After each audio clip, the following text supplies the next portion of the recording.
Have you ever wondered why teasing and banter in flirting can feel so exhausting and confusing? Some people defend it as harmless fun, but is it really the best way to show sexual interest? Derogatory flirting muddies the waters of intention and emotion, crucial components of a healthy relationship.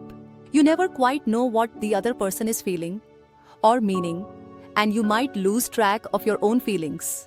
This type of flirting distorts sexual interest and undermines consent, making interactions insecure and exhausting. Pretending to like someone less so they'll like you more is a tiring game that sets you up for future headaches. You might not see the true nature of the person you're flirting with until it's too late. This can lead to relationships with manipulative or psychologically troubled individuals. Honest and vulnerable attraction helps you understand the other person's values, intentions, and comfort level early on. You can screen out manipulative people quickly and judge sexual compatibility within hours. In English-speaking cultures, rejected sexual intentions are seen as shameful, leading to bizarre flirting behaviors. Shame is a judgment of character, making failed sexual passes grounds for humiliation.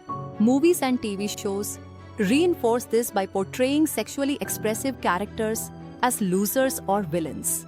Families often avoid talking about sex, and public displays of affection are ridiculed. This discomfort with sexual intentions is less prevalent in other parts of the world.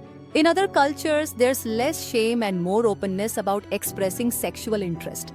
In the English-speaking world, people imply their interest through covert signals and exaggerated expressions.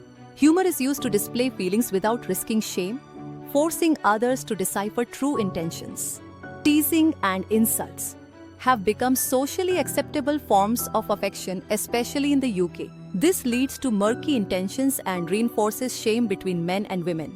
Popular dating advice books encourage pretending to be uninterested or making others insecure. This creates a culture where treating someone you like poorly is seen as normal. Sex in English-speaking cultures is a big deal, leading to overcompensation and casual sex. High levels of alcohol consumption and binge drinking are tied to this party culture. Sex dominates pop culture, but it's often glorified and stigmatized simultaneously. Other cultures have different ways of managing sexual impulses, like romance, fear, or arranged marriages. English-speaking cultures use shame to enforce social order, inhibiting open communication. This contributes to high divorce rates and emotional dysfunction. Teasing and jibing can be fun among friends, but it's problematic as a basis for affection. No culture is perfect, and each has its own way of managing sexual impulses. Understanding these dynamics can help us build healthier, more satisfying relationships. Fix your relationships by embracing honesty and vulnerability and leave the games behind.